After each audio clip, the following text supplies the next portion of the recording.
नवीन topic घेऊन आलो बघा. तुम्ही थंबनेल मध्ये पाहिलं असेल. थंबनेल मध्ये आपण काय लिहिलेले कंबाईन 2023 फुल स्ट्रॅटेजी लाईफ चेंजिंग व्हिडिओ आणि जे 40-42 मध्ये अडकून असणार आहेत ना त्यांच्यासाठी काय स्पेशल व्हिडिओ आहे.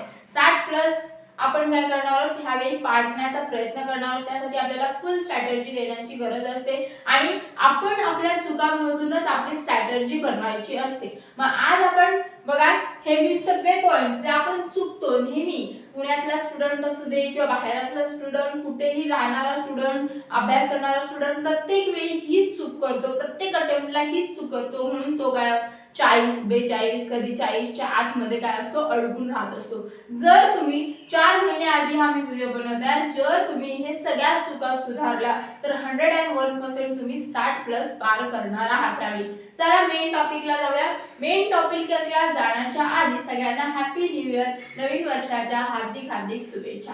बघा आता काय करणार आहोत आपण एक एक चुका बघणार आहोत आपल्या आणि तुम्ही रिलेट करा की तुम्ही ह्या चुका करता का आणि जर चुका करत असो, जर ती चूक करत असू आपण तर ते सुधारायचंय कसं ते पण मी सांगणार आहे. प्लस आमचं सायन्स अकॅडमी आहे त्याचं रोल काय असणार आहे या 4 महिन्यामध्ये ते पण सांगणार आहे. चला पहिल्यांदा आपण जे काही 40-42 मध्ये अडकून राहणारे, मी असू दे तुम्ही असू दे, कधी ना कधी आपण काय असतो 40-42 मध्ये अडकून असतो किंवा भरपूर लोक असतील जे अजूनही 40 आणि 42 मध्ये अडकून आहेत. म्हणजे कंबाईन मध्ये कधी 40, कधी 40च्या आतमध्ये, कधी 42, कधी जास्त पण पडतात आणि नेक्स्ट अटेम्प्टला कमी पण पडतात, असं होत असतं. बरोबर आहे. त्यांच्यामध्ये काय प्रॉब्लेम असतो आपण सगळेजण काय करूया एकत्र त्याच्यावर ॲनालायसिस करूया. पहिल्यांदा काय आहे फर्स्ट प्रॉब्लेम मोस्ट इम्पॉर्टंट बघा माझ्यासाठी, म्हणजे मला असं वाटतंय की हा सगळ्यात मोठा प्रॉब्लेम आहे रिव्हिजन, अर्धवट रिव्हिजन. आता ही अर्धवट रिव्हिजन काय असते तुम्ही प्रत्येकाने बघा आपले आपले अटेम्प्ट आठवा. तुम्हाला वाटत असेल की ह्या मॅम फुल स्ट्रॅटेजी सांगतायत तर ह्या एमपीएससी करतात का, त्यांचा बॅकग्राऊंड आहे का. तर मी पहिल्यांदा क्लिअर करते, येस मी एमपीएससी करते. मी राज्यसेवेचा एक अटेम्प्ट दिलेला आहे आणि कंबाईनचे 2 अटेम्प्ट दिलेले आहेत. 2019 ला मी पास आउट आहे. मग माझा बॅकग्राऊंड एमपीएससी चे रिलेटेड आहे. मग आता बघा चला रिव्हिजन, अर्धवट रिव्हिजन कसं काय बघा. तुम्ही तुमचे अटेम्प्ट आठवा. जसं आता माझे 2 अटेम्प्ट झालेले आहेत बघा. तुमचे 2 असतील, 1 असेल, 4 असेल, कोणी 5 दिलेला असेल अटेम्प्ट, सगळे अटेम्प्ट तुमचे आठवा. तुम्ही काय करता अर्धवट रिव्हिजन करून जाता. आता अर्धवट रिव्हिजन का होत असते ते पण मी सांगते. आता बघा मी पुण्यात प्रिपरेशन करते तर पुण्यातला माहोल कसा असतो मी सांगते. जे 90% मुलं असू देत त्या मुलं असू देत काय करतात. आता एक्झाम कधी आहे, ह्या वर्षीची एक्झाम कधी आहे बघा 30 एप्रिलला आहे. कधी आहे एक्झाम 30 एप्रिल बरोबर आहे. आता जानेवारी महिना चालू आहे. 4 महिन्यापासून आपल्याला आधीच त्याच्या आधीपासूनच आपल्याला माहिती आहे की एक्झाम कधी आहे 30 एप्रिलला. अजूनही 4 महिने आहे आणि सगळ्यांना माहिती आहे 30 एप्रिलला एक्झाम आहे. पण मुलं जे सक्सेस होत नाही, जे 40 आणि 42 मध्ये नेहमी अडकून राहतात ते काय करतात 30 एप्रिलला एक्झाम आहे ना मग त्यांना माहित नाही काय होतं 30 मार्चला एकदम काय होते जाग येते की आपली 1 महिन्यावर काय आहे एक्झाम आहे. बघा 30 एप्रिलला एक्झाम आहे, 30 मार्चला तो माणूस किंवा ती महिला असू दे, ती मुलगी असू दे, ती मुलगा असू दे, त्याला जाग येते अचानक, अरे यार 1 महिन्यावर काय आपली एक्झाम आहे. 29 मार्च पर्यंत पण तो काय असतो चिल असतो, पण 30 मार्चला एकदम जागा होतो, सनकीपणा त्याचा जागा होतो आणि 30 मार्चला काय करतो तो आपला टाइम टेबल तयार करतो. ठीक आहे 30 दिवस राहिलेले आहेत, ह्या विषयाला एवढे दिवस हो आणि काय करतो त्याच्या मनात एवढा सनकीपणा असतो तो कुठे दिसत पण नाही. तो 1 महिना म्हणजे चहा पिताना कोणाशी बोलणार नाही, जेवताना टाइमपास करणार नाही, इव्हन चहा पिता पण जाता जाता करंट अफेअरचे व्हिडिओ बघेल किंवा मॅथ रिझनिंगचे व्हिडिओ बघेल. एकदम सिरियसपणा येऊन जाते, खूप फुल सिरियसपणा येऊन जातो. पण हाच जर तुम्ही सिरियसपणा 1 महिना आधी न दाखवता जर 2 महिने आधी दाखवले, चूक काय आहे अर्धवट रिव्हिजन. अर्धवट रिव्हिजन का होते कारण तुम्ही 1 महिना आधीच रिव्हिजन करता, 1 महिना आधीच काय होता सिरियस होता. आणि तुमचे किती अटेम्प्ट असू दे जर तुम्ही 40 आणि 42 मध्ये अडकले असाल तर प्रत्येक वेळी हीच तुमची चूक असते. बघा समजा ह्या वेळी 30 एप्रिलला एक्झाम बरोबर आहे आणि मागच्या वेळी कधी होती ऑक्टोबर मध्ये होती, 8 ऑक्टोबरला. बघा, जो माणूस 30 40 किंवा 50 याच्या आतमध्ये अडकून आहे, 40 42च्या आतमध्ये अडकून आहे मुलगा मुलगी, ती काय करत असते 8 ऑक्टोबर पर्यंत जी काही तिची रिव्हिजन झालेली असते किंवा त्याची रिव्हिजन झालेली असते ती आता नेक्स्ट टाइम कोणत्या 30 मार्च पासून रिव्हिजन सुरू होते. म्हणजे आपण जेव्हा 8 ऑक्टोबरला तुम्ही अटेम्प्ट दिलात तेव्हा पण तुमच्या माइंड मध्ये माहित होतं की आपण 1 महिना आधी सिरियस झालेलो, आपली अर्धवट रिव्हिजन झालेली आहे, अर्धवट रिव्हिजन देऊन आपण अटेम्प्ट देत आहे. पण तीच चूक आता पुन्हा तुम्ही काय करणार, ह्या वर्षी करणार. पुन्हा 30 मार्चला तुम्ही सिरियस होणार, तुम्हाला माहिती आहे की 30 दिवस आहेत तरी तुम्ही 30 मार्च पासून सिरियस होऊन तीच चूक करणार, तीच अर्धवट रिव्हिजन करणार आणि काय करणार, अटेम्प्ट देणार. अर्धवट रिव्हिजन म्हणजे काय, 100 मार्काचा पेपर आहे तरी तुमचे 50 मार्काचं पण प्रिपरेशन झालेलं नसतं, तुम्ही अटेम्प्ट देता, उगाच काहीतरी ठोकून येता आणि मार्क किती मिळतात मग 40 आणि 42. मग पहिलं चूक आहे, अर्धवट रिव्हिजन नाही व्हायला पाहिजे, तुमची पूर्ण रिव्हिजन व्हायला पाहिजे, पूर्ण रिव्हिजन. बघा तुम्ही तुमचा अटेम्प्ट आठवा, तुम्हाला रिलेट करा, प्रत्येक वेळी तुमचं जे 40 42 मध्ये अडकून आहेत 101% त्यांनी अर्धवट रिव्हिजन देऊनच एक्झाम दिलेली असते. मग आता पूर्ण रिव्हिजन होण्यासाठी काय आहे बघा, आता रिव्हिजन होण्यासाठी काय ते स्पेसिफिक टाइम लागणार आहे का नाही, मग तुम्हाला माहिती आहे की 1 महिना आधी सिरियस होऊन आपण पूर्ण आपली रिव्हिजन होत नाही. मग ह्यावेळी तुम्ही ह्या अटेम्प्टला 101% हा अप्लाय करा. तुम्ही 29 मार्चला जे सिरियस होणारे स्टुडंट आहेत किंवा 30 मार्चला सिरियस होणारे स्टुडंट आहेत त्यांनी काय करायचं, 28 फेब्रुवारी पासूनच सिरियस व्हायचं. म्हणजे 28 फेब्रुवारी पासून सिरियस झालात की तुमच्याकडे किती होतात, 2 महिने राहतात. 2 महिने आधी तो जो संकीपणा आहे 1 महिना आधी की बाबा नाही 1 महिन्यावर एक्झाम आलेले आपल्याला बिलकुल टाइमपास नाही करायचं, एक एक क्षण तुम्ही काय करतात यूज करता, तुमचे अटेम्प्ट आठवा. ते 30 दिवस असे असतात ना भन्नाट तुम्ही स्टडी करता, तो सिरियसनेसपणा जर तुम्ही ह्या वर्षी 28 फेब्रुवारी पासून दाखवला तर 101% तुमचे 10 मार्क वाढणार, म्हणजे वाढणार.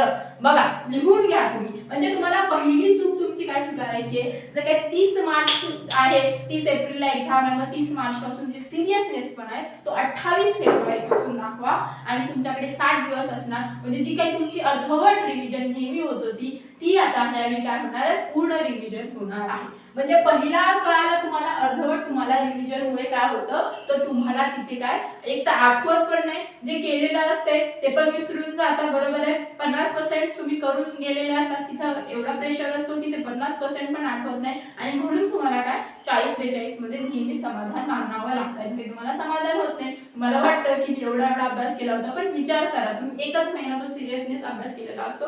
ह्यावेळी तुम्ही काय करा, 2 महिने आधी सिरियस होऊन अभ्यास करा. 60 दिवस तो संकीपणा राहू दे आणि 60 दिवस जर तुम्ही तो संकीपणा ठेवला तर 101% सक्सेस तुमच्या हातात असणार आहे. त्यानंतर बघा नेक्स्ट, बघा तुम्हाला मी सांगितलं की काय करायचं आता, ह्याचं सोल्युशन काय आहे, अर्धवट रिव्हिजन जर तुम्हाला नको असेल ह्यावेळी, हा अटेम्प्ट तुम्हाला सेम जसाच्या तसा द्यायचा नसेल तर प्लीज 2 महिने आधी काय करा, रिव्हिजन करायला लागा. आणि असं टाइमपास वाला रिव्हिजन नाही, जो तुम्ही 1 महिन्या आधी जो संकीपणा घेऊन जो सिरियसपणा घेऊन रिव्हिजन करता तो 2 महिने आधी दाखवा.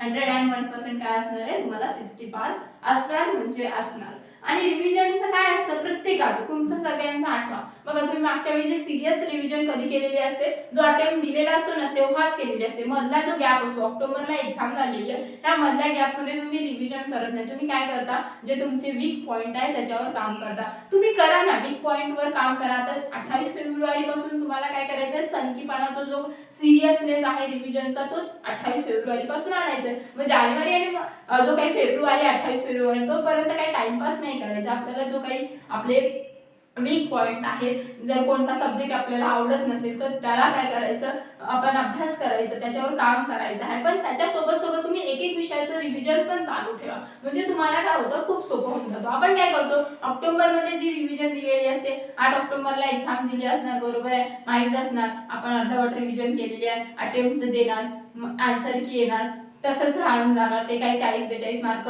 2 दिवस दुःख असणार आणि नेहमी तीच चूक करणार. तेव्हा मग त्या मधल्या स्पॅन मध्ये आपण रिव्हिजन करत नाही. नेक्स्ट रिव्हिजन आपली कधी असते 30 मार्च पासून तुमची सुरू होणार. ह्यावेळी 30 एप्रिलला एक्झाम आहे, मग तुम्ही 30 मार्च पासून तो सिरियस रिव्हिजन करायला सुरुवात होता. मग तो गॅप आहे तो 30 दिवसात तुम्ही कसं भरून काढू शकता ना, जो आपण विसरून गेलेलो असतो. जरी तुम्ही कंटिन्यू ती रिव्हिजन ठेवली असती तर आपल्याला काय 15 दिवसात पण तुम्ही रिव्हिजन करू शकता. पण आपलं तसं होत नाही. जो 40 42 30 च्या आतमध्ये असतात नेहमी आठवा. तुम्ही काय करता, जो आपला आधीचा अटेम्प्ट आहे तोच रिव्हिजन असतो.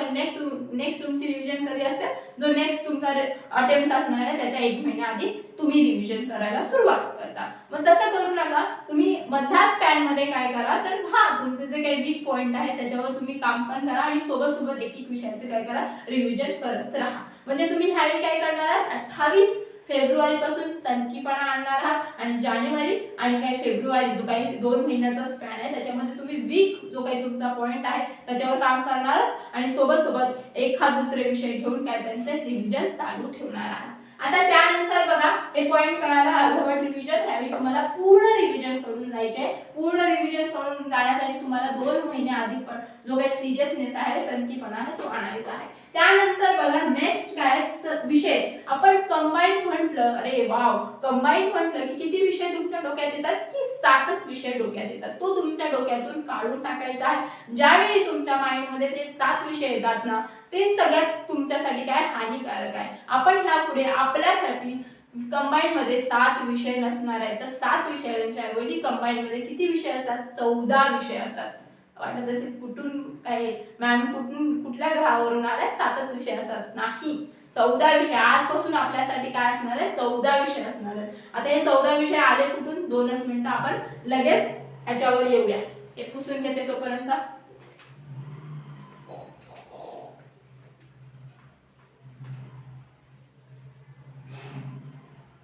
बघा एवढं काय आलं, पूर्ण रिव्हिजन ह्या अटेम्प्टला तुम्हाला पूर्ण रिव्हिजन द्यायची आहे. त्यामुळे 29 मार्च पासून सिरियस होणार का, नाही. तुम्हाला सिरियस कधीपासून व्हायचं आहे, 28 फेब्रुवारी पासून. आणि तोपर्यंत तुमच्या वीक पॉइंटवर काम करायचं आहे. कोणता विषय असेल, समजा आता तुम्हाला केमिस्ट्री हार्ड जात असेल तर केमिस्ट्रीचं घ्या, त्याचे नोट्स काढा, छान शॉर्ट नोट्स काढा की तुम्हाला रिव्हिजनला उपयोगी पडतील. आणि सोबत सोबत एखादा विषय काय करा तर रिव्हिजन करत राहा. जो चांगला तुमचा विषय आहे त्याचं रिव्हिजन सतत चालू ठेवा.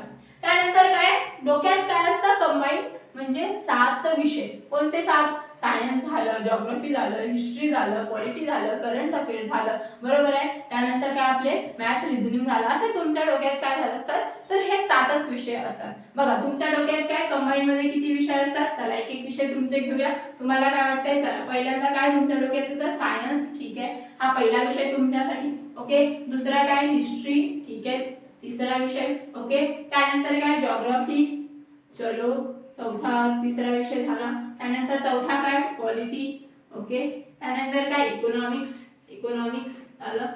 Okay done. त्यानंतर काय इकॉनॉमिक्स नंतर कोणता विषय राहिला अजून बघा. त्यानंतर करंट अफेअर्स बरोबर.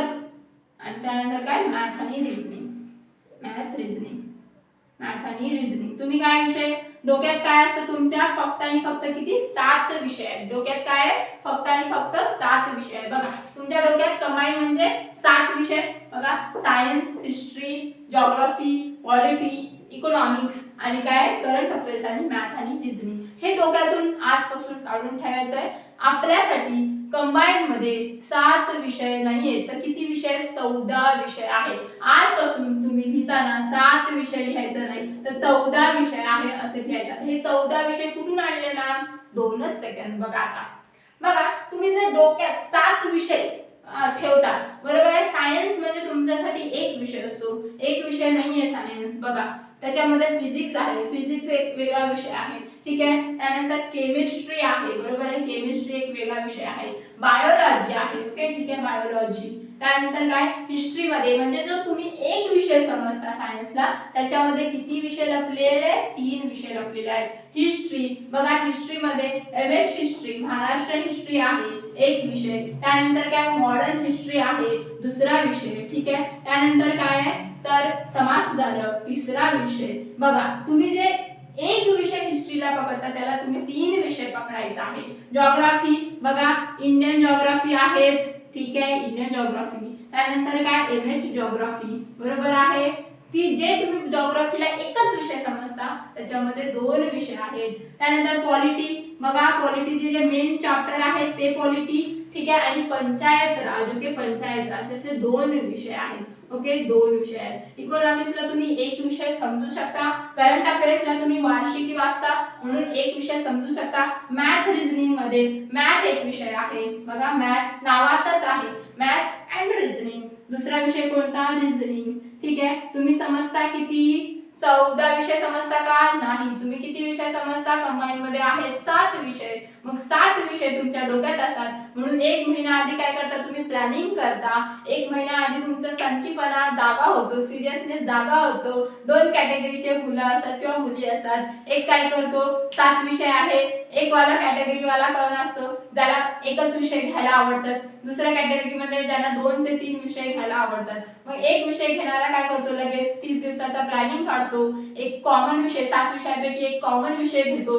समजा करंट अफेअर्स त्याने कॉमन विषय घेतले, राहिले किती? 6. मग तो काय डोक्यात ठेवलेला असतं 30 दिवस आहेत, 5-5 दिवस प्रत्येक विषयाला द्यायचं आणि आपला टाइम टेबल पूर्ण होऊन जाईल. छान अटेम्प्ट द्यायचा. चुकला असं त्याने प्लॅनिंग केली, संपलाच तो माणूस किंवा मुलगी मुलगा सगळे संपले, ह्यावेळी ते फेल असणार आहे. दुसरा कॅटेगरी 2 ते 3 विषय घेणारे ते काय समजतात कंबाईन मध्ये 7 विषय आहेत. आपण काय करू एक कॉमन विषय घेऊ. समजा करंट अफेअर्सच कॉमन घेतला जो डेली वाचायचा, आपल्याला 1 तास करंट अफेअर्सला डेली द्यायचे. राहिले किती? 6 विषय. मग 2 विषय डेली 2 विषय करूया. मग 10-10 दिवसाचं ते स्पॅन काढतात. ह्या 10 दिवसात हे 2 विषय संपवायचे, ह्या 10 दिवसात हे 2 विषय संपवायचे, ह्या 10 दिवसात हे 2 विषय संपवायचे, असं त्यांची प्लॅनिंग असते. हे दोन्ही कॅटेगरी मधले कधीही सक्सेस होणार नाहीत. त्यांना 40 आणि 42 मध्ये समाधान राहावं लागेल. हा, हे दोन्ही कॅटेगरी मधले 15 दिवस आधी जरी खूप जास्त म्हणजे त्यांचा आधीपासून रिव्हिजन झालं असेल, खूप जास्त त्यांनी अटेम्प्ट दिले असतील, मेन्स दिले असेल, खूप जास्त पासून 10-15 रिव्हिजन झाले असेल तर ते 5 दिवसात सुद्धा सक्सेस होऊ शकतात किंवा 15 दिवसात पण सक्सेस होऊ शकतात. पण 40-42 मध्ये जे अडकून आहेत म्हणजे त्यांची अर्धवट रिव्हिजन आहे आणि अर्धवट रिव्हिजन प्रत्येक वेळी ही चूक करता. महिनाभर तुम्ही रिव्हिजन करता, डोक्यात आधी 7 विषय असतात, हे अशीच प्लॅनिंग असते. म्हणजे एक विषयवाला असंच प्लॅनिंग करतो, 2 विषय 3 विषयवाला असंच प्लॅनिंग करतो आणि फुसका म्हणजे 30 दिवसात काहीच प्रिपरेशन होत नाही. कारण 7 विषय नाहीयेत, 7 विषय नाहीयेत कंबाईनला, 14 विषय आहेत. बघा चला मोजूया. बघा आपल्यासाठी ह्या पुढे कंबाईनला 7 विषय नसणार आहेत, 14 विषय असणार आहेत. बघा फिजिक्स 1 विषय, केमिस्ट्री 2, बायोलॉजी 3. बघा महाराष्ट्र हिस्ट्री क्वेश्चन येत नाही का? येतात. बघा महाराष्ट्र बघा मॉडर्न हिस्ट्री क्वेश्चन येत नाहीत का? येतात. म्हणजे हे 3 विषय झाले. जर तुम्ही सायन्सला 1 विषय समजत होता ते किती विषय झाले? 3 विषय. त्यानंतर बघा हिस्ट्रीला तुम्ही 1 विषय, बघा 3 विषय होतात का नाही? हे 4था विषय महाराष्ट्र हिस्ट्री, हा 5वा विषय मॉडर्न हिस्ट्री, समाज सुधारक 6वा विषय. त्यानंतर बघा जिओग्राफी एकच विषय समजून तुम्ही काय करता? प्रिपरेशन करता. बघा त्याच्यामध्ये 2 विषय लपलेले आहेत. इंडियन जिओग्राफी 7वा विषय, महाराष्ट्र जिओग्राफी 8वा विषय, पॉलिटी पंचायत राज आणि पॉलिटी 2 वेगवेगळे विषय. बघा हे पॉलिटी जो नॉर्मल आपला पॉलिटी आहे, आपण रंजन कोळंबे रेफरन्स करतो त्याच्यासाठी बघा तो 9वा विषय, पंचायत राज बघा 10वा विषय, इकॉनॉमिक्स 11वा विषय आणि करंट अफेअर्स 12वे विषय, मॅथ्स 13वा विषय आणि रिझनिंग 14 विषय. आहेत का नाही विषय? आता तुम्ही चॅलेंज करून दाखवा की हे विषय नाही. प्रत्येक विषयाला तेवढेच इम्पॉर्टंट आहे. फिजिक्स तुमच्यासाठी तेवढंच इम्पॉर्टंट आहे, केमिस्ट्री तेवढंच इम्पॉर्टंट आहे, बायो तेवढंच इम्पॉर्टंट आहे, महाराष्ट्र हिस्ट्री, मॉडर्न हिस्ट्री, समाज सुधारक, Indian geography, Maharashtra geography, polity, panchayat raj सगळंच तुमच्यासाठी तेवढंच इम्पॉर्टंट आहे. 40-42 वाले आपण काय करतो? 1 महिना आधी प्लॅनिंग करणार. डोक्यात 7 विषय आहेत, माहिती आहे की क्वेश्चन्स फिजिक्सला पण येतात, केमिस्ट्रीच्या पण येतात, पण काय केलं राहिलेले असतात किती दिवस? 30 दिवस. सायन्स घेतो आपण, ठीक आहे, घेतो आपण पहिल्यांदा. चला सायन्स घेतला रिव्हिजनसाठी, फिजिक्स घेतलं, ठीक आहे, फिजिक्स घेतो, होत नाही एका दिवसात. केमिस्ट्री घेतलं, एका दिवसात होत नाही, घाबरून जातो. आता काही ऑप्शन नाही म्हणतो आपण, कारण राहिलेले असतात 30 दिवस. त्याच्यात घाबरण्यातच आपले काय जातात? टेन्शन मध्येच आपले डेली 2-3 तास वाया गेलेले असतात. मग काय ऑप्शन नाही. मग आपण विचार करतो जाऊ दे सायन्स मध्ये बायोलॉजीला जास्त वेटेज आहे, मग फिजिक्स अर्धवट रिव्हिजन करून जातो, केमिस्ट्री अर्धवट रिव्हिजन करतो आणि जे काही राहिलेला दिवस असतो म्हणतो असतो बायोलॉजी आपल्याला खूप करणं गरजेचं आहे, 10 मार्काचा असतो, बायोलॉजी करून जातो, ते पण घाबरत घाबरत अर्ध रिव्हिजन करून जातो. म्हणजे सायन्स तुम्हाला मार्क किती देतं 15, तुम्ही रिव्हिजन किती करून जाता 10 मार्काची. 10 मार्क पण जास्त झाले कारण तुम्ही घाबरत घाबरत अर्धवट रिव्हिजन करून जाता. त्यानंतर हिस्ट्री माहितीये मॉडर्न हिस्ट्रीवर क्वेश्चन आहे, आपल्या महाराष्ट्र हिस्ट्रीवर क्वेश्चन आहे, समाज सुधारक क्वेश्चन आहे, पण राहिलेले असतात आपल्याकडे 30 दिवस हिस्ट्री घेतो, होत नाही 1-2 दिवस, मग डोक्यात एवढंच येतं की बाबा आपल्याला महाराष्ट्र हिस्ट्रीला जास्त वेटेज आहे किंवा मॉडर्न हिस्ट्रीला जास्त वेटेज आहे, ते करून जाऊया. समाज सुधारक आले तर आले, नाही तर जाऊ दे, ठोकून येऊया. मग आपण काय करतो ह्यातला ज्याचा मॉडर्न हिस्ट्री आहे तो मॉडर्न हिस्ट्री करून जातो, ज्याचा महाराष्ट्र हिस्ट्री चांगला आहे तो महाराष्ट्र हिस्ट्री करून जातो. अशा प्रकारे आपण काय करतो तर 10 मार्काची तयारी करून जातो. हे 10 मार्क पण जास्त आहेत, तेवढे आपण तयारी करून जात नाही. त्यानंतर जिओग्राफी बघा, रिलेट करा तुम्ही 40-42 आहे, तुमचं रिव्हिजन कमी असतं, अर्धवट असतं, त्याच्या मागे रिझन काय 30 दिवस आधी तुम्ही सिरियस होता. 30 दिवस सिरियस आधी नाही व्हायचंय, 2 महिने आधी सिरियस व्हायचंय. डोक्यात 7 विषय आहेत का आतापासून? नाही, 14 विषय आहेत. आणि प्रत्येक विषयाला तुम्ही जेव्हा सेम न्याय देणार आहात ना त्याच वेळी तुमच्या हातात सक्सेस असणार आहे. बघा जिओग्राफी माहिती आहे, आता वेटेज इंडियन हिस्ट्रीला पण तेवढंच आहे, महाराष्ट्र हिस्ट्रीला पण तेवढंच आहे, पण काय 30 दिवस राहिलेले असतात, काय ऑप्शन नसते, जाऊ दे. एमएच आपल्याला जिओग्राफी खूप क्वेश्चन येत आहेत म्हणून एमएच जिओग्राफी महाराष्ट्र जिओग्राफी करून जातो. इंडियन जिओग्राफी नेहमी डोक्यात असतं की करायचं ह्या अटेम्प्टला, कधीच होत नाही कारण आपण नेहमी तीच चूक करतो, 30 दिवस आधीच सिरियस होतो. ठीक आहे, मग इथं काय करता तुम्ही एमए आपला इंडियन जिओग्राफी करत नाही, तुम्ही महाराष्ट्र जिओग्राफी करून जाता. इथं पण तयारी कितीची करता 10 मार्काची तयारी करता. पॉलिटी बघा माहिती आहे पंचायत राज 3चे त्या क्वेश्चन येत आहेत, ते पण हार्ड लेवलचे आता यायला लागले, तरी नेहमी प्रत्येक अटेम्प्टला माहित असतं आपण डिसाईड करतो की नेक्स्ट अटेम्प्टला आपण पंचायत राज करूया, पण आपण नेक्स्ट अटेम्प्टला पण काय करतो 30 दिवस आधीच सिरियस होतो. तेवढेच दिवस असतात आपल्याकडे आणि तीच भीती असते, तेच दिवस, मग तेव्हा आपण ऑप्शन नसतो, मग आपण काय करतो जाऊ दे बाबा पॉलिटी जे मेन आहे तो करून जाऊया, पंचायत राज आलं तर आलं नाही तर जाऊ दे. ठीक आहे, मग हे काय 10 मार्काची इथं तुम्ही तयारी करून जाता. बघा इकॉनॉमिक्स माहिती आहे, बजेट इकॉनॉमिक सर्वे हे सगळे इम्पॉर्टंट आहे, पण काय जे मोजके 4-5 पॉइंट आहेत आपल्याकडे ऑप्शन नसतो, दिवस नसतात, जे काही 5-6 टॉपिक आहेत ते करून जाता. इथं पण तुम्ही 10 मार्काचीच तयारी करून जाता. त्यानंतर बघा मी 10 मार्क म्हणजे राऊंड फिगर घेते, तेवढी पण तुमची तयारी नसते, त्याच्यापेक्षा पण कमी. करंट अफेअर्स माहिती आहे आपल्याला परिक्रमा वाचणं दर महिन्याला गरजेचं आहे, पण आपण शेवटी काय करतो वार्षिकीच घेतो, आणि वार्षिकी घेतलं तर ठीक आहे ना, पण 30 दिवसच आधी घेतो आणि 30 दिवस आधीच सिरियस होतो. 30 दिवसात घंटा ते आपलं वाचून पण होत नाही, फर्स्ट रीडिंग पण होत नाही, मग त्यामुळे पेपरला जे माहित असते ते पण आठवत नाही. मग इथं तुम्ही फक्त 8 मार्काची तयारी करून जाता, 7 ते 8 मार्काची तयारी करून जाता. मॅथ रिझनिंग माहिती आहे 2 विषय आहेत, पण मॅथ आणि रिझनिंग ठीक आहे, आला टाइम भेटलं तर ठीक आहे करू, नाही तर ज्यांचं चांगलं असतं ते 10 मार्काची तयारी करून जातात, ज्यांचं मॅथ रिझनिंग चांगलं नाही तर डोक्यात काय ठेवतात टाइम भेटला तर 5 कोणते तरी सोपे क्वेश्चन शोधूया आणि सॉल्व्ह करूया. असं करून तुम्ही तयारी किती करून जाता. पेपर किती मार्काचा असतो 100 मार्काचा. तुमची तयारी किती मार्काची असते 10 10 10 10 10. त्यानंतर बघा किती झाले हे 50 मार्क, इथं 58 मार्क, इथं काय समजा 10 मार्क घेतले किंवा 5 मार्क घेतले म्हणजे 60 ते तुम्ही 65 मार्काची तयारी करून जाता. 100 पैकी इथंच तुमचे काय झाले 60 ते 65 मार्काची तुम्ही तयारी करून जातात. इथंच तुम्ही आउट झालात बघा 60 ते 65, आणि तुमची अपेक्षा काय असते मला 60+ मार्क भेटायला पाहिजे. तयारी किती करता 60 ते 65 मार्काची. ते मध्ये बघा तयारीला वेगळी गोष्ट आहे, तिथं आन्सर येणं वेगळी गोष्ट आहे. मग तुम्ही 10 मार्काची तयारी करून जात आहेत सायन्स मध्ये, येतात किती तुम्हाला मार्क 7 ते 8 नाही तर 5 ते 6 मार्क येतात. झालं, इथंच 50% गेला. इकडं हिस्ट्री मध्ये तयारी करून जाता 10, एखादा दुसरा क्वेश्चन हार्ड निघतो, इथं पण 7-8 मार्क मिळून जातात. जिओग्राफी तयारी करून जाता 10, एखादा महाराष्ट्र जिओग्राफी मध्ये पण हार्ड क्वेश्चन विचारून जातात, मग तिथं पण काय होतं पचका होतो, 8 मार्क भेटतात. पॉलिटी चांगले क्वेश्चन म्हणजे आपण काय करतो रंजन गोळंबे नीट करतो, पण त्यातला पण एखादा फॅक्ट असेल तो लक्षात नसतो, इथं पण चुकून जाता. इकॉनॉमिक्स घाईमध्ये केलेले असतात, सोपे क्वेश्चन पण तुम्ही चुकून येता.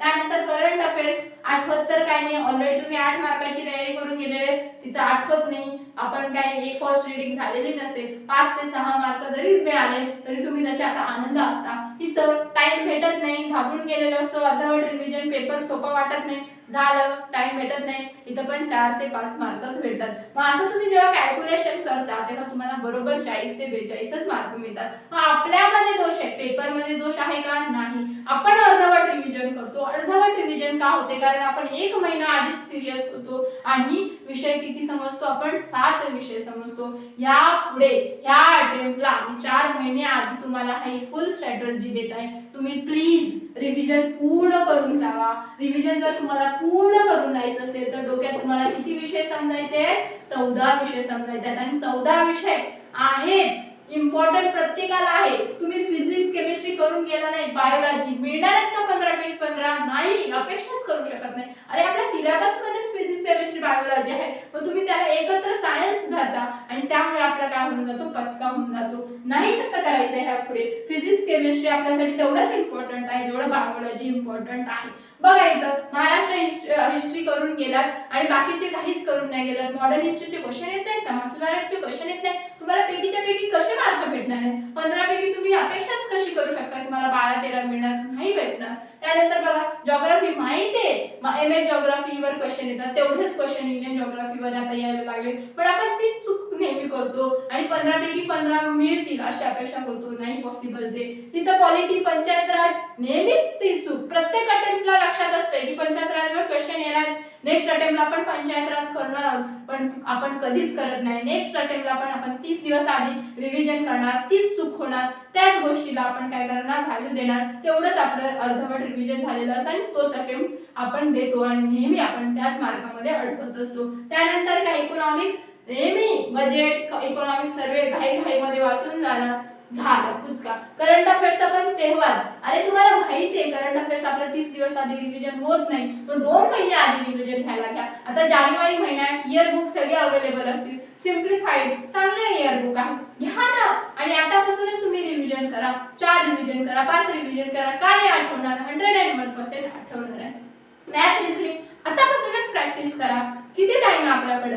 तुम्हाला ह्या 2 महिन्यात काय करायचं आहे की जो काही तुमचा वीक पॉइंट आहे, आता तुम्हाला 7 विषय अजिबात माइंड मध्ये नाही ठेवायचे. हे 14 विषय तुमच्यासाठी आहे. सायन्स मध्ये तुमच्यासाठी किती विषय असणार आहे? 3 विषय असणार आहेत. हिस्ट्री 3 विषय, जिओग्राफी 2 विषय, पॉलिटी 2 विषय, इकॉनॉमिक्स 1 विषय जरी धरला आणि त्याच्यासाठी तुम्हाला जर अजून चांगलं करायचं असेल तर बजेट आणि इकॉनॉमिक सर्वे वेगळा विषय समजा, म्हणजे इथं पण 2 विषय तुम्ही धरू शकता. करंट अफेअर्स 1 विषय तर समजा, त्यांना 2 विषय समजा, म्हणजे असे 14 विषय आणि 14ही विषयाला तुम्हाला सेम ज्या दिवशी तुम्ही न्याय द्याल त्या दिवशी सक्सेस धावत धावत तुमच्याकडे 101% येणार आहे. म्हणजे रिव्हिजन ह्यावेळी तुम्ही काय, तुम्ही आता 1 जानेवारी आहे ना, तुम्ही प्रॉमिस करा की ह्यावेळी मला नेहमीसारखं अर्धवट रिव्हिजन करून जायचं नाहीये, यावेळी मला पूर्ण रिव्हिजन करायचं आहे. त्यामुळे मला माझ्या हातात किती 14 विषय आहेत आणि त्या 14ही विषयावर मला काम करायचं आहे. विचार करा ना तुम्ही, 14 विषय. आता तुम्ही जरा डोक्यात माइंड मध्ये बघा, 30 दिवस आधी तुम्ही जे सिरियसनेस आणता आणि त्याच्यामध्ये तुम्हाला 14 विषय कंप्लीट करायचे, पॉसिबल आहे का? असंच कुणी पण सांगेल की पॉसिबल नाहीये. मग आपण ते 7 विषय धरून आपण काय करतो? 30 दिवस आधी प्रिपरेशन करतो. अशी चूक अजिबात ह्या अटेम्प्टला करू नका. 4 महिने आधी मी तडफडून तुम्हाला सांगत आहे, कारण बघा ही स्ट्रॅटेजी मला समजलेली आहे. आपण बघा तर 14 विषय धरून जर 2 महिने आधी प्रिपरेशन केलं, पूर्ण रिव्हिजन केली तर हमखास आपल्याकडे सक्सेस येणार आहे. मग ह्या पुढे काय करणार आहात तुम्ही?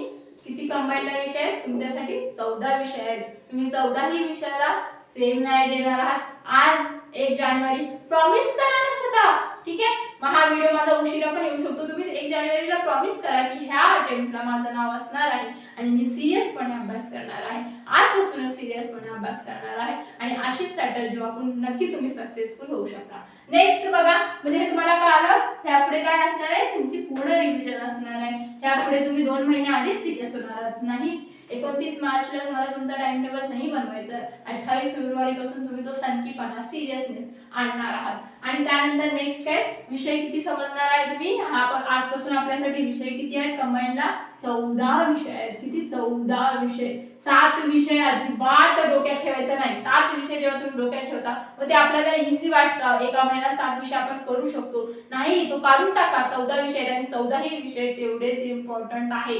14ही विषय एकही विषय असा नाही त्याच्यामध्ये की त्याच्यावर क्वेश्चन येत नाही. त्या 100 मार्कामध्ये ह्या 14ही विषयांचा रोल आहे. त्यामुळे तुम्हाला 14ही विषयांना तुम्ही काय करायचंय, न्याय द्यायचा आहे. त्यानंतर काय नेक्स्ट टॉपिक आहे टाइम मॅनेजमेंट. आता समजा तुम्ही पूर्ण रिव्हिजन केली, ठीक आहे, 2 महिने आधी प्रिपरेशन करायला घेतला, सिरियसपणा प्रिपरेशन करायला घेतला, संकीपणा वापरला, मस्तपैकी छान अभ्यास केला, 14ही विषयाला तुम्ही सेम न्याय दिलं, रिव्हिजन झाली तुमची, पण time management, next time management, revision होणं, पूर्ण रिव्हिजन होणं, त्यानंतर तुम्ही 14 विषयांना सेम न्याय देणं, वेल चांगली गोष्ट आहे. पण नेक्स्ट काय आपलं टाइम मॅनेजमेंट. म्हणजे समजा तुमचं हे सगळं झालेलं आहे, आता तुमचं काय कशावर तुम्हाला इम्पॉर्टंट द्यायचंय, टाइम मॅनेजमेंट इम्पॉर्टंट द्यायचं. तर त्याच्यासाठी काय करायचं, एकच मिनिट पुसून घेते. चलो, आवडत असेल नक्की लाईक करा व्हिडिओ. तुम्हाला थोडंसं तरी तुमच्या रिलेटेड वाटत असेल, 101% तुम्हाला रिलेटेड वाटत असेल, कारण जर आपण ही चूक केली नसती तर आपण आता 60+ असतो, मेन्स देत असतो. ठीक आहे, चलो नेक्स्ट काय आहे आपण टाइम मॅनेजमेंट. आता काय करायचं, पूर्ण रिव्हिजन झाली आपली, 2 महिने आधी आपण संकीपणा दाखवला, आपला सिरियसनेस दाखवला, आपण मस्तपैकी अभ्यास केला, पूर्ण रिव्हिजन झाली. आता काय आपल्याला 1 तासामध्ये 100 क्वेश्चन सोडवायचे आहेत. तो मोठा सर्वात काय आहे तर टार्गेट आहे आपल्याला, कारण रिव्हिजन करून गेलात आणि जर 1 तासामध्ये आपल्याला 100 क्वेश्चन वाचायलाच काय नाही भेटलं, मग त्याला काही अर्थ राहणार नाही. त्यामुळे तुम्हाला काय करायचंय नेक्स्ट आता time management. Okay, time management साठी काय करायचं, तर माझी चूक काय केली, मी टाइम मॅनेजमेंट जेव्हा मी फर्स्ट अटेम्प्ट दिला होता, खूप घाण माझा एक्सपिरियन्स होता फर्स्ट अटेम्प्टचा. म्हणजे ते मार्क सांगायला लायकीचे पण नाही, तेवढं घाण, म्हणजे खूप घाण अटेम्प्ट. मी काय केलं होतं, मी रिव्हिजन काय 100% नाही, माझी रिव्हिजन झाली नव्हती एवढं पण मला माहिती आहे, 50 ते 60% माझी रिव्हिजन झाली होती. ठीक आहे, पण जेव्हा म्हणजे 50 ते 60% जेव्हा तुम्ही रिव्हिजन करता तर 50+ मार्काची मी अपेक्षा करू शकते, बरोबर आहे. पण जेव्हा मला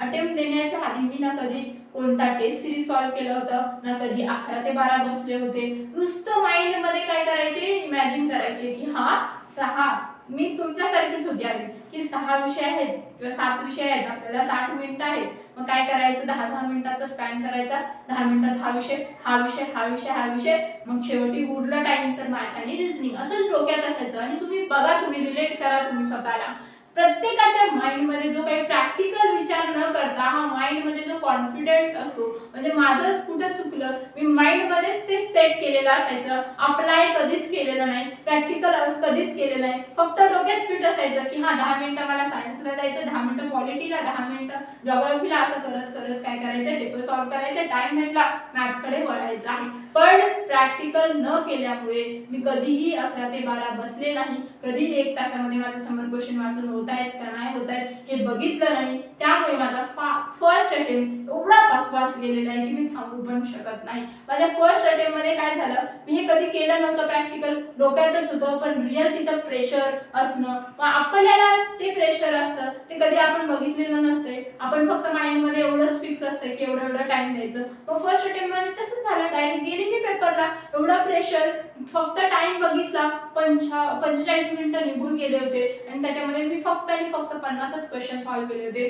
15 मिनिटाच्या स्पॅन मध्ये मी हिस्ट्री वाचू, सायन्स वाचू की करंट अफेअर्स वाचू, फुल माझं काय म्हणजे बँड वाजली होती, एकदम बँड वाजली होती. आणि त्या 15 मिनिटांमध्ये आपण एवढं मी घाबरून गेली ना की मला सुचलंच नाही पुढं काय करायचं. त्यावेळी जर सुचलं असतं की जाऊ दे 15 मिनिटं आहेत तुझ्याकडे, त्या 15 मिनिटांमध्ये तू 20 क्वेश्चन पण सॉल्व्ह करू शकते, पण ते घाबरत, तरी एक्सपिरियन्सच आला नाही ना. हा एक्सपिरियन्स जर मला टेस्ट सिरीज मध्ये आला असता तर ह्यावेळी मी फर्स्ट अटेम्प्टला ती चूक केलीच नसते, मी पूर्णपणे घाबरून गेली. आणि घाबरण्यामध्ये जेवढ्या चुका, म्हणजे एवढ्या सिली मिस्टेक होतात ना की आपल्याला नेक्स्ट टाइम त्याची लाज वाटते की ही सिली मिस्टेक आणि माझ्याकडून पॉसिबलच नाही असं वाटतं, पण नाही होऊन जातं. मग तसं करू नका. टाइम मॅनेजमेंट ह्या अटेम्प्टला तुम्ही जर तुम्ही माझ्याशी रिलेट करत असाल, जर तुमच्यासोबत असं काही झालं असेल तर प्लीज पहिल्यांदा काय करा, टेस्ट सिरीज लावा. काय करा, टेस्ट सिरीज, कोणती 2 टेस्ट सिरीज घ्या, 27-28 टेस्ट सिरीज घ्या किंवा 50 टेस्ट सिरीज घ्या. आता तुमच्याकडे 4 महिने आहेत तर 50 टेस्ट सिरीज घ्या, कोणतेही बघा. आणि तुम्ही काय करा, तुमच्याकडे जर डिसिप्लिन असेल, स्वतः तुम्हाला वाटत असेल की मी 11 ते 12 लायब्ररीमध्ये किंवा घरी स्वतः पेपर डिसिप्लिन, म्हणजे एकदम जसा पेपर आपण सॉल्व्ह करतो तसंच, कुठं हलता न बोलता कोणाशी पेपर मी सॉल्व्ह करू शकते, तर 101% तुम्ही झेरॉक्स सेंटर कडून टेस्ट सिरीज घ्या आणि तुम्ही घरी किंवा लायब्ररीमध्ये सॉल्व्ह करा. पण तुम्हाला वाटत असेल की माझ्यात डिसिप्लिन नाही आहे, मी 1 तास व्यवस्थित बसू शकत नाही, मला कोणाचं तरी नियंत्रण लागतं, मग तुम्ही टेस्ट सिरीज ऑफलाईन लावा. 101% ह्याच्यात काय होणार आहे, तुम्हाला सक्सेस मिळणार आहे. म्हणजे ह्याच्यामुळे काय होतं, तुमच्याकडे टाइम मॅनेजमेंट होऊन जातं. टाइम मॅनेजमेंट ला टेस्ट सिरीज शिवाय काहीच उपाय नाही. तुम्ही काय करा, टेस्ट सिरीज लावा. ओके, टेस्ट सिरीज लावा. बरोबर आहे. म्हणजे तुमचं काय झालं, पूर्ण रिव्हिजन झाली ह्या अटेम्प्टला. तुम्ही 2 महिने आधी सिरियस झालात, तुम्ही 14 विषयाला न्याय दिलात आणि टेस्ट सिरीज लावलात टाइम मॅनेजमेंट साठी. आता बघा, म्हणजे हे झालं. त्यानंतर बघा काय असतं, टेस्ट सिरीजला घाबरणं. म्हणजे मी काय केलं, माझा पहिला अटेम्प्ट दिला, तुम्हाला माहिती की खूप घाण गेला माझा अटेम्प्ट. मला बाहेर आल्यानंतर बाबांचा कॉल आला, कसा गेला पेपर, म्हटलं नाही बाबा मला टाइमच नाही पुरला. आणि जेव्हा तुम्हाला क्वेश्चन्स माहित असतात, म्हणजे तुम्हाला आन्सर माहित असतं, मी हे सॉल्व्ह केल्यानंतर ह्याचं मला आन्सर येणार आहे, पण टाइम नसतो, त्याच्याशिवाय म्हणजे तो दुःख कुणीच सांगू शकत नाही की आपल्याला येतंय पण आपल्याकडे टाइम नाहीये. असं झालं होतं त्या सिच्युएशनला. म्हटलं बाबा नाही, माझं ह्या वर्षी होणारच नाही, हमखास म्हणजे पॉसिबलच नाही, म्हटलं मला टाइम नाही पुरला. मग मला रिअलाइज झालं की मी कधी टेस्ट सिरीज लावला नाही, कधी 11 ते 12 बसली नाही. नुसतं डोक्यात कॉन्फिडंट, ओव्हर कॉन्फिडंट म्हणून घ्या, काही प्रॉब्लेम नाही. ओव्हर कॉन्फिडंट असतं की मी ह्या 10 मिनिटात हे देईन, मी ते देईन, ह्याला टाइम देईन, त्याला टाइम देईन. डोक्यात ते फिट असतं की हा विषय आधी घ्यायचा. अरे यार, प्रॅक्टिकलच केलं नव्हतं, त्यामुळे ती चूक झाली. तुम्ही अशी चूक करत असाल तर प्लीज ह्या अटेम्प्टला हा चूक करू नका. आताच टेस्ट सिरीज लावून घ्या. 1000-2000 रुपये जातील, अजून काही, पण तुमचा हा अटेम्प्ट वाचेल. 1 वर्ष तुमचे वाचतील, तुमचं लिस्टमध्ये नाव असेल. इमॅजिन करा की तुमचं लिस्टमध्ये नाव आहे, किती भारी गोष्ट असणार आहे. आणि एकदा तुम्ही प्रिलिम क्रॅक केली ना, फुल कॉन्फिडंट येऊन जातो मेन्सला. मग त्यामुळे काय करा, तुम्ही 101% टेस्ट सिरीज लावा. आता नेक्स्टला काय झालं, मला रिअलाइज झालं, पेपरच्या बाहेर आल्यानंतर मला रिअलाइज झालं की मी टेस्ट सिरीज लावली होती, म्हणून काय झालं, मला टाइम नाही पुरला. मग मी काय केलं, टेस्ट सिरीज लावण्याचं डिसाईड केलं. म्हणजे माझ्या डोक्यात होतं की मला नेक्स्ट अटेम्प्टला काय करायचंय, टेस्ट सिरीज द्यायचंय. 1 महिना आधी का होईना मला टेस्ट सिरीज द्यायचंय. आणि मला फुल कॉन्फिडंट, ह्यावेळी पण समजा कॉन्फिडन्सच मला मिळाला. मला कॉन्फिडंट होतं की माझ्याकडे डिसिप्लिन आहे. 11 ते 12 मी लायब्ररीमध्ये काय करू शकते, सॉल्व्ह करू शकते. मग मी काय केलं, मार्केटमधून गेले आणि सगळे पेपर जे काही इम्पॉर्टंट म्हणजे कोचिंगचे सेंटरचे असतील त्यांचे काय केले, टेस्ट सिरीज घेऊन आले आणि मी सॉल्व्ह करायला घेतले. पहिलाच टेस्ट सिरीज मी सॉल्व्ह केला 11 ते 12 बसून. 1000 रुपयाचं घेऊन आले, एवढा गट्टाच्या गट्टा. पहिला दिवस असेल, टेस्ट सिरीज सॉल्व्ह केलं. त्यातले क्वेश्चन बघून एवढे हाय लेवलचे क्वेश्चन, ओ माय गॉड. मी टेस्ट सिरीजचं नाव नाही घेणार आहे, पण असे चांगले टेस्ट सिरीज सुद्धा आहेत. पण असे जे बाकीचे टेस्ट सिरीज असतात ना, कॉम्पिटिशन आहे याच्यामध्ये की बाबा माझा कोण क्वेश्चन हाय असणार आहे की माझा गुड असणार आहे. म्हणजे ह्या 10 लोक एकच गोष्ट विकत असतात, तर सांगतात ना माझं बेस्ट आहे, माझं बेस्ट आहे, माझं बेस्ट आहे. तसंच काय झालेलं आहे टेस्ट सिरीजचं, माझं बेस्ट आहे, माझं बेस्ट आहे, माझं बेस्ट करून काय क्वेश्चन हाय बनवतात ते. मग तो माझा क्वेश्चन म्हणजे तो क्वेश्चन पेपर बघून माझं एवढं कॉन्फिडन्स लूज झालं. मी अर्धा तासातच तो तसाच टेस्ट सिरीज ठेवून दिला. मी सॉल्व्ह पण केलं नाही. तो गट्टाच्या गट्टा माझा नेक्स्ट अटेम्प्टला तसाच राहिला. पण माझी ही सर्वात मोठी चूक की घाबरणं, टेस्ट सिरीजला घाबरणं. मला त्यावेळी सुचायला पाहिजे होतं की सीमा, तुला काय करायचंय, टेस्ट सिरीज फक्त टाइम मॅनेजमेंटसाठी लावायचं आहे. तुला मार्क 0 पडू देत, तुला एकही क्वेश्चन येऊ देऊ नये, पण तुला फक्त लक्ष काय द्यायचंय की मला ह्या 1 तासामध्ये पेशन्स आहे का, ह्या 1 तासामध्ये मी किती घाबरते, 1 तासामध्ये मला 100 क्वेश्चन वाचून होत आहेत का, जर होत नसेल 1 तासामध्ये किती होत आहेत त्याच्यावर अनालायसिस करायचं, मग तो स्पीड वाढवायचं. हे नाही कळालं मला त्यावेळी. मला एवढंच माहित होतं की बाबा टेस्ट सिरीज खूप हाय असतात, सोडून दिलं मी. काय मला एवढंच डोक्यात होतं की टेस्ट सिरीज खूप हाय लेवलचे बनवले जातात, म्हणून मी सोडून दिला विषय आणि मी नेक्स्ट टाइम मग तीच चूक केली. म्हणजे थोडं काय करायचं, घाबरून नाही. टेस्ट सिरीज लावली ना, पण टेस्ट सिरीजला घाबरून नाही जायचं, कॉन्फिडन्स लूज नाही होऊ द्यायचं. क्वेश्चन त्यांची ते म्हणजे ड्युटी करतायत, त्यांच्या ड्युटी करतायत. आपली ड्युटी काय आहे की टेस्ट सिरीज आपण कशासाठी लावणार, फक्त आणि फक्त आपल्या टाइम मॅनेजमेंटसाठी लावणार. आपल्या तिकडच्या क्वेश्चनवरून पण घेणं देणं नाही, आपल्या तिकडच्या स्कोअरवरून पण घेणं देणं नाही, काहीच नाही. म्हणजे काय तिथले काही क्वेश्चन रिपीट होणार नाही किंवा आपले स्कोअर काय तिथं आपल्या रँकिंग डिसाईड करणार नाही. त्यामुळे तिथला म्हणजे मी जी काही चूक केली की मला रिअलाइज झालं की टेस्ट सिरीजमुळे मला टाइम नाही मिळाला. टेस्ट सिरीज लावली सुद्धा, पण काय केलं, घाबरून गेली. म्हणजे कॉन्फिडन्स लूज झाल्यामुळे ते टेस्ट सिरीज पुन्हा कंटिन्यू केलेच नाही. पण असं तुम्ही करू नका. फक्त डोक्यात तुम्ही एवढंच ठेवा की मला टेस्ट सिरीज फक्त टाइम मॅनेजमेंटसाठी लावायचं आहे. मला 1 तासामध्ये माझे 100 क्वेश्चन वाचून होत आहेत का ते बघायचंय. 100 क्वेश्चन वर विचार करू शकते का मी ते बघायचंय. मॅथ रिझनिंगसाठी मला टाइम पुरतोय का. म्हणजे जर 1 तासात माझे 65च क्वेश्चन होत असतील, 70च क्वेश्चन होत असतील, तर मला 1 तासात कसं काय 100 म्हणजे करायचे. त्याच्यासाठी मला जास्तीत जास्त काय करावं लागेल, टेस्ट सिरीज करावं लागेल. वाचनाची स्पीड काय करावं लागणार, वाढवावी लागणार आहे. आणि त्याच्यासाठीच तुम्हाला काय करायचं, टेस्ट सिरीज लावायचं. टेस्ट सिरीजला घाबरायचं नाही, त्यांच्या क्वेश्चनला घाबरायचं नाही. ते क्वेश्चन किती हाय असू देत, आपल्याला त्याच्याशी घेणं देणं नाही. फक्त आणि फक्त काय, टाइम मॅनेजमेंटसाठी तुम्ही टेस्ट सिरीज लावा. ठीक आहे. आता समजा तुम्ही रिव्हिजन पण केली, ठीक आहे, पूर्ण रिव्हिजन केली, त्यानंतर 2 महिने आधी सनकीपणा दाखवला, विषय 14 विषय समजून तुम्ही 14ही विषयाला काय केलं तर न्याय दिलं. त्यानंतर टाइम मॅनेजमेंटसाठी तुम्ही टेस्ट सिरीज लावलं, सगळं काही माझं ऐकलं. पण नंतर विषय येतो ॲक्युरेसी. ॲक्युरेसी कुठून आणायचं, तुम्ही तुमचे अटेम्प्ट आठवा. तुम्ही अटेम्प्ट घेऊन आल्यानंतर प्रत्येक पोरापोरीचं अटेम्प्ट आठवा. तुमच्या डोक्यात काय असतं, हो मी 80 सॉल्व्ह केले, मी 60 सॉल्व्ह केले, मी 65 सॉल्व्ह केले, किंवा एखादा म्हणतो मी 94 सॉल्व्ह केले, मी 95 सॉल्व्ह केले. चुकून किती चुकतील, 20 चुकतील. चुकून किती चुकतील, 10 चुकतील.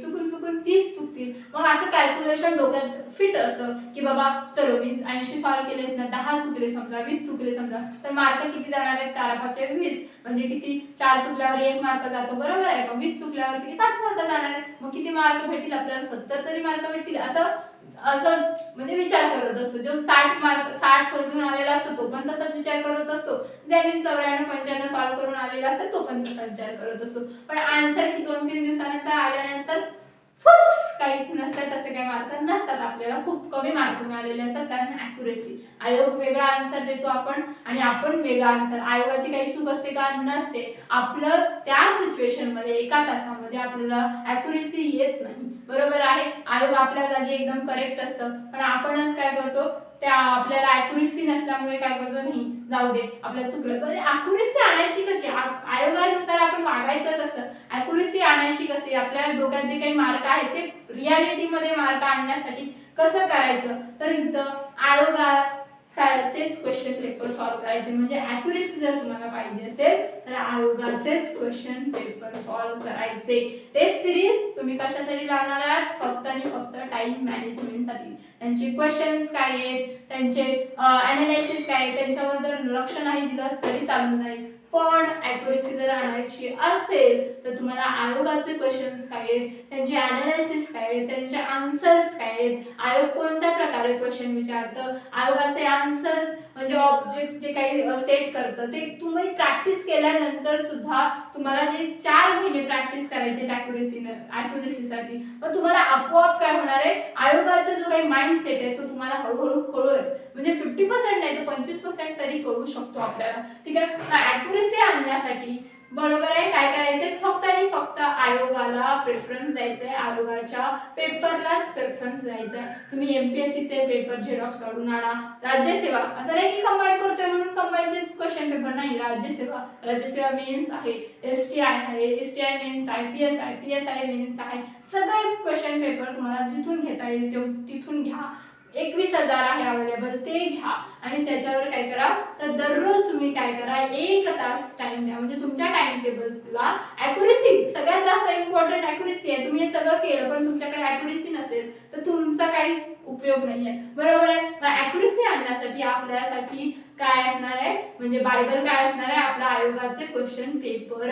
मग ज्यावेळी तुम्ही आयोगाचे क्वेश्चन पेपर अनालायसिस कराल, आयोगाचे क्वेश्चन डेली सॉल्व्ह कराल, तुम्हाला आपोआप काय करणार आहे तर ते प्रॅक्टिस सेटमुळे त्यावेळी ते नवीन क्वेश्चन वाटणार नाही. कंबाईन जेव्हा तुम्ही ते 1 तासात थांबाल तर ते नवीन क्वेश्चन वाटणार नाही. आणि काय काय असे तुम्हाला हे पण सापडून जातील, ट्रिक पण सापडून जाईल की हा बाबा आयोग कसं पेपर सेट करतं किंवा त्याच्यावर आन्सर कसं देतं हे पण क्लिक होऊन जातं. म्हणजे ह्या आयोगाचं क्वेश्चन पेपर तुम्ही सॉल्व्ह केल्यानंतर तुमचा फायदा काय, एकतर एखादा क्वेश्चन रिपीट आला तर तुम्हाला 1+ मार्क भेटू शकतात, बाकीच्यांपेक्षा तुम्हाला जास्त मार्क भेटू शकतात. दुसरं म्हणजे काय, ते ऑप्शन वगैरे कसं देतात, मग कसं आन्सर असतात कधी कधी, मग तो आयडिया पण घेऊन जातो. मग त्याच्यामुळे काय आयोगाचे क्वेश्चन पेपर आपल्यासाठी काय असणार आहे, बायबल असणार आहे. आयोगाची चूक असते का आन्सर की मध्ये नसते, आपणच काहीतरी त्या घाईमध्ये 1 तासामध्ये काहीतरी चुकीचं वाचून येतो आणि आन्सर देऊन येतो. मी तर माहिती आय थिंक पहिल्याच अटेम्प्ट मध्ये तिथं विचारलं होतं भारताचं सर्वात मोठं राष्ट्रीय महामार्ग विचारलं होतं. माझ्या डोक्यात एवढंच होतं की बाबा कंबाईन म्हटलं की महाराष्ट्राचे जास्त क्वेश्चन असतात, ते भारताचं विचारलंच नाही आणि महाराष्ट्राचं इमॅजिन केलं की महाराष्ट्राचं विचारलं आणि आन्सर देऊन आली महाराष्ट्राचं. आयोगाचा आन्सर की आल्यानंतर मग बघितलं, मग मला वाटलं आयोगाने चुकीचा आन्सर दिला. मग नंतर बघितलं त्या क्वेश्चनवर, अरे यार ते भारताचं होतं, किती सिली मिस्टेक करतो आणि आपण लगेच आयोगाला दोष देतो. नाही, आपण सिली मिस्टेक करतो, आपण बघत पण नाही तिथं. मग त्यामुळे ती ॲक्युरेसी आणण्यासाठी तो वाचन वगैरे आपण व्यवस्थित करतो का, त्यांची शब्दरचना कशी असते वगैरे ते बघण्यासाठी आपल्याला काय करायचंय, ॲक्युरेसी आणायची आणि ॲक्युरेसीसाठी काय करायचंय, आयोगाचे क्वेश्चन पेपर अनालायसिस करायचे. म्हणजे जर तुम्ही माझं सिरियसली 1 तासाचा व्हिडिओ बघितला आणि हे सगळे अप्लाय केला तर 101% जो काही थंबनेल मध्ये आहे तुमच्यासाठी की लाईफ चेंजिंग व्हिडिओ असणार आहे, तुमचं लाईफ चेंज होणार म्हणजे होणार आहे सगळं अप्लाय केल्यानंतर. कारण तुम्हाला ह्यावेळी 60+ मार्क मिळणार म्हणजे मिळणारच आहे आणि तुमचं लिस्टमध्ये नाव असणार म्हणजे असणारच आहे असं तुम्ही इमॅजिन करा. आणि इमॅजिन केल्यानंतर तुम्हाला आपोआप काय येणार आहे, एनर्जी येणार आहे आणि हे सगळ्या गोष्टी तुम्ही करणार. काय करणार आहात, तुम्ही रिव्हिजन ह्यावेळी पूर्ण करून जाणार आहात. 2 महिने आधी सिरियस होणार आहात. 14 विषयांना न्याय देणार आहात. टाइम मॅनेजमेंटसाठी टेस्ट सिरीज लावणार आहात. टेस्ट सिरीज लावली तर त्याला कॉन्फिडन्स लूज होईल असं क्वेश्चन जरी असेल तरी कॉन्फिडन्स लूज न होऊ देता तुम्ही टेस्ट सिरीज कंटिन्यू करणार आहात. ॲक्युरसीसाठी आपले या आयोगाचे क्वेश्चन पेपर अनालायसिस करणार आहात. ठीक आहे, डन. हे सगळं केलात, हेच मला सांगायचं होतं. हीच माझी फुल स्ट्रॅटर्जी आहे आणि मला विश्वास आहे माझ्या ह्या स्ट्रॅटर्जीवर की 101% हे ॲप्लिकेबल आहे आणि ऑफकोर्स तुम्हाला हे मार्क देऊन जाणार आहे. आता नेक्स्ट म्हणजे जर तुम्हाला सोर्सेस म्हणजे हे जे काही आपण 14 विषय आहे, आपण आपल्यासाठी किती 14 विषयच असणार आहे. 14 विषयासाठी जर तुम्हाला कोणते सोर्सेस वगैरे पाहिजे असेल, मी जे सोर्सेस वगैरे वापरते तर तुम्ही कमेंट करू शकता की ह्याच्यावर पण व्हिडिओ बनवा.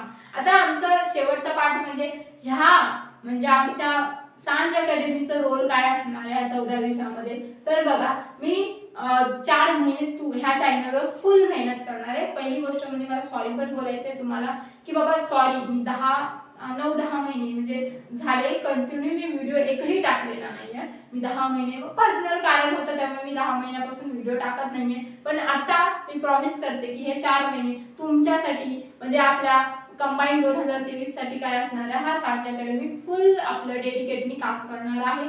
14 विषयापैकी मी 101% सांगू शकते की मी बाकीचे जे काही 12 विषय आहेत ते करून देणार. मॅथ रिझनिंग मी सध्या 4 महिन्यामध्ये शिकवणार नाही. मॅथ रिझनिंगसाठी तुम्ही कम्युनिटीमध्ये मी एक चॅनल सांगितलेलं आहे, ते तुम्ही फॉलो करू शकता आणि ते पण नंतर फ्री कंटेंट देणार आहे, त्यामुळे तुम्ही त्यांना फॉलो करू शकता. बघा, आपलं पण जे काही 12 विषय असणार आहेत म्हणजे आपल्यासाठी 14 विषय, त्यातले मॅथ रिझनिंग मी शिकवणार नाही हे पण मी सांगून टाकते. आणि जे 12 विषय आहेत ते मी 4 महिन्यात कंप्लीट करणार म्हणजे करणारच. करंट अफेअर्स सकट म्हणजे जे 12 जे आपण सांगितले म्हणजे फिजिक्स, केमिस्ट्री, बायोलॉजी झालं, महाराष्ट्र हिस्ट्री, आपलं मॉडर्न हिस्ट्री झालं, समाज सुधारक झालं, हे सगळे विषय एकत्र करून मी 12ही विषय काम करणार आहे. त्या 12 विषयापैकी तुम्हाला माहिती आहे की महाराष्ट्र जॉग्राफी आपण कंप्लीट केलेला आहे, एक विषय झाला. त्यानंतर भारताचा जो जॉग्राफी आहे तो 50% कंप्लीट केलेला आहे. मग मी आता जानेवारीमध्ये तेच करणार आहे, जे 50% कंप्लीट आहे ते पूर्णपणे करून टाकणार आणि 2 व्हिडिओ येणार आहेत. 5 तारखेपासून ही सिरीज सुरू होत आहे. आपले 2 डेली व्हिडिओ येणार आहेत करंट अफेअर्सचे. करंट अफेअर्स आपण कंटिन्यू करणार, 1 लाइनर ट्रिक नुसार काय करणार, आठवणार, डायरेक्ट डोक्यात जाईल अशा ट्रिक्स बनवणार आहे मी. आणि इकडे काय जे काही 50% जानेवारी महिन्यामध्ये जे 50% राहिलेले आहेत म्हणजे भारताचा भूगोल 50% राहिलेला आहे. तुम्हाला माहिती की मी 11वीचं आपला महाराष्ट्र इतिहास घेतलाय ते पण 50% राहिलेलं आहे. समाज सुधारक 3-4 राहिलेले आहेत. म्हणजे जे 50% राहिले ते पहिले कंप्लीट करून घेणार आणि नंतर मग मार्चमध्ये मॉडर्न हिस्ट्री झालं किंवा सायन्स झालं, हे सगळे विषय मी कव्हर करणार आहे. आणि तुम्ही जर चॅनलला एकदम नेहमी असं म्हणजे असंच प्रेम करत राहा. बघा मी जेव्हा स्टार्टिंगला व्हिडिओ सुरू केले होते तेव्हा 56 सबस्क्रायबर होते, आज 2000 सबस्क्रायबर व्हायला लागले, कारण तुमच्या प्रेमामुळे. असंच तुम्ही आमच्या चॅनलला काय करा, प्रेम करत राहा, पुढे शेअर पण करा. आणि शेअर करण्यामध्ये कंजूसी करू नका, शेअर करा, सेल्फिश बनू नका शेअर करण्यामध्ये, किंवा चॅनल चांगला आहे म्हणून फ्रेंड्सला शेअर करायचं नाही, असं करू नका. ऑफिसर लोक असे नसतात, त्यामुळे जेवढ्या लवकर स्टुडंटला शेअर करा, तेवढं चॅनल आपलं वाढणार आहे, तेवढंच मला काय एनर्जी येणार आहे. आणि माझा चॅनल नेहमी फ्री कंटेंट असणार आहे. मी कधीही चॅनलला किंवा मी स्पेशल असं ह्या विषयासाठी एवढे पैसे चार्ज वगैरे केलेले तुम्हाला दिसणार नाही. एक तर यूट्यूबवर मी शिकवणार तर फ्रीच शिकवणार आहे. त्यामुळे जर माझी फुल स्ट्रॅटर्जी तुम्हाला आवडली असेल तर प्लीज सबस्क्राईब, शेअर, कमेंट आणि लाईक पण करायला विसरू नका. Thank you all of you.